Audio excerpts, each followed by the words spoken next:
My question's from Mike. When you were DJing, what kind of events did you do, and what were those bangers that you dropped, bruh? Thanks for taking my question. Yes. I appreciate it. Were you a disc jockey?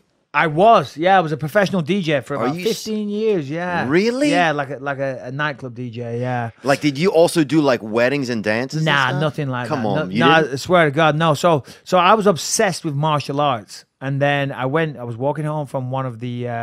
You're a wild dude, man. I was walking home from one of the shitty dead end jobs that I had. Yeah. And I popped into my friend's house.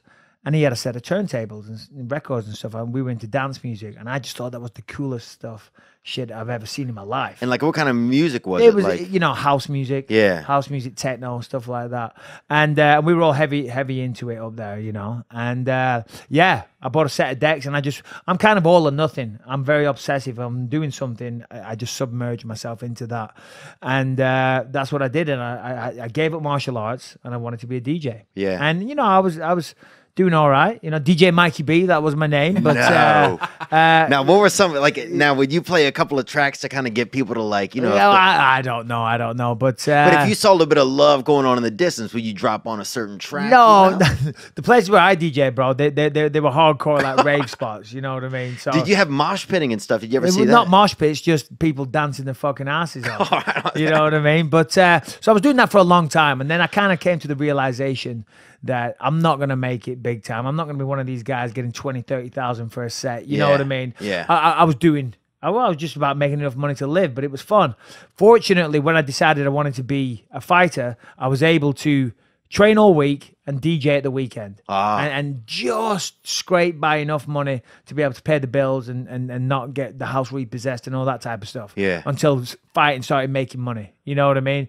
But and were you fighting like a beat in the beginning? I picture you like dun dun dun dun dun. What do you mean? What do you mean? Like punching and stuff. No. An 8 count. See, you know? Nobody knew like that I was like, this one club I DJ'd at was like, it was a very well respected dance club, but the place was sketchy, man. It was like for you guys, it was like something straight out of a Guy Ritchie movie. It's like, because it was an all nighter, so all the doormen would finish work at 2, but then they'd go to Monroe's afterwards to party. So it was just full of doormen and gangsters and drug dealers and all that kind of shit. The shit that went on that club will make your head spin. I've seen guys come in with samurai swords and hack guys up. I swear to God. I was standing by the front entrance chatting away. That's a Korean and then, Halloween and right everyone there. just started fucking stampeding out the club, and I'm like, what is going on? And then I look and I see a guy with a balaclava and a samurai sword just storming out the club like that. I'm like, holy shit. Yeah. And he just hacked someone up on the dance floor. Did he pay his tab though? No, they let him in through the fire exit with a samurai sword. Yeah. And then another time, bad security. yeah, terrible. Well, he probably knew the doorman.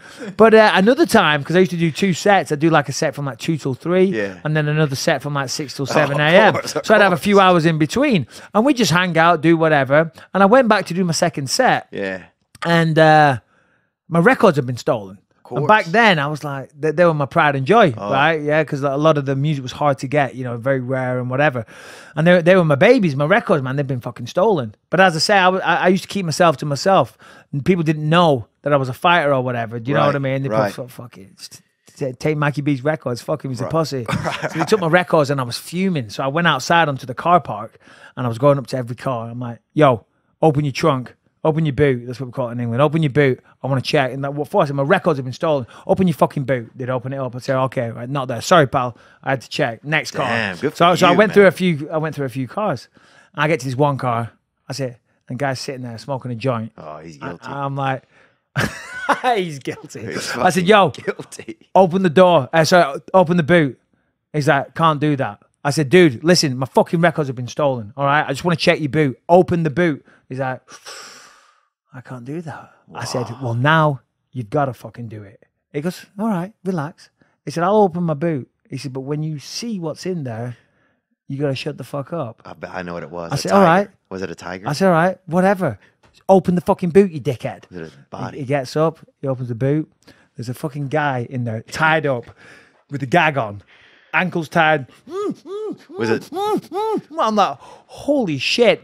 He slams it down and goes, Was it? I haven't got your fucking records, bro. I'm like, okay. I guess you haven't. Moving on. So if you were that guy in that boot, my bad. Who was that guy? Who was that guy? I don't know, but I didn't want any part of that shit. I'm like, fuck those records. Really? Take him. You're good. I never liked him anyway. Was it pretty awesome, man? That must have been awesome, huh? No, it wasn't awesome. Oh, damn. Was it the guy looked scared or like they were playing hide and go seek? I or don't what think did they it were look playing like? hide and go seek. As I say, you know. Did it look like a sexual thing or they were just like. It wasn't maybe it was. You know what? I like to think it was a sexual thing. I like to think it was. It's okay. That's just how they got off. Yeah. You know. Or just be like. And I threw in an extra dynamic. They're like, ooh, we got a crazy skinhead wants his records back. This is role play. We've never seen this before. It's like, get him in. Get in the trunk. Give it a shot. It's good. Dude, that's great. Oh shit. So yeah. Wow. I never had it. I never had any. No. And that's one of many, unfortunately. That's why I had to get out of that life. You know. Oh yeah, it doesn't. You know, 2 years later, it's you in the trunk or it's you in the driver's seat. Probably one or the other. Exactly. You know. So yeah. You know, I had to make a better life for myself. Which is again what I did. I'm just sitting on your front porch, wondering how could I be so far from my home.